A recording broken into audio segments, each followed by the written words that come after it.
hazır deyiləm. Günahlarım var kimisi. Əlbəttə bu imandan gələn bir səs deyil.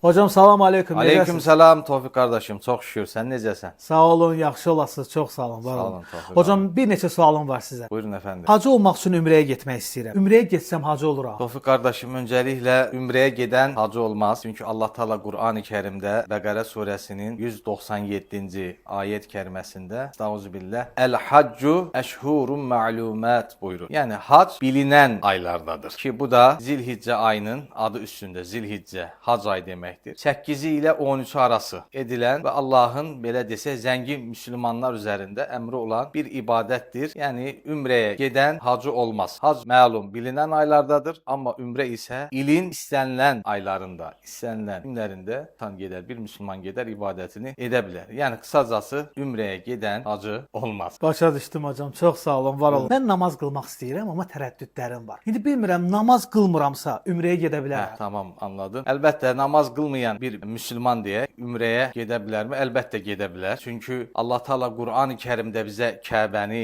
Beytullahı anlatarkən mübarəkən huden lil aləmin buyurur. Orası çox mübarək və insanlıq üçün bir hidayət qaynağıdır. Hətta mən dəfələrcə yaşadığım, şahid olduğum hadisələr var. Onun birini sizə söyləmək istəyirəm. Bir gün ümrəyə gedirik. Qrupumuzda bir gənc qardaşımız var. Mənə yaxınlaşdı. Hocam dedi, mən namaz qılmıram. Sizdən də xahişim dedi, orada mənə namaz qıl falan belə şeylər söyləmək. Mən namaz qılmıram. Sıxıntısı, problemi varmı? Yox dedim. Sən rahat ol dedim. Sən işində ol. Qətiyyən sənə kimsə vaxtda bir şey söyləməyəcək. Və Mədinə-i Münəvvərəyə ilk olaraq ora getdik. İnanırsınız, bu qardaşım ta ümrənin bidayətindən nəhayətinə qədər bütün ibadətlərdə mənim yanımdan ayrılmadı. Hətta bəzən gəlib soruşurdu, necə eləyim, necə qılım deyə. Çünki orası bambaşqa bir yerdir. İnsan orada fərqli bir his, duyğu yaşayır. Hətta başqa bir qardaşımız belə ilk dəfə alnını səcdəyə Beytullahda qoydu. Yəni buna bir yox, bir neçəsinə şahid oldum. Yəni namaz qılmasan belə ümrəyə gedə bilərsən. Əslində hocam mən də istəyirəm getmək. Özümü hazır hiss eləmirəm. Bilirsən insan olur da günahlar. Anladım.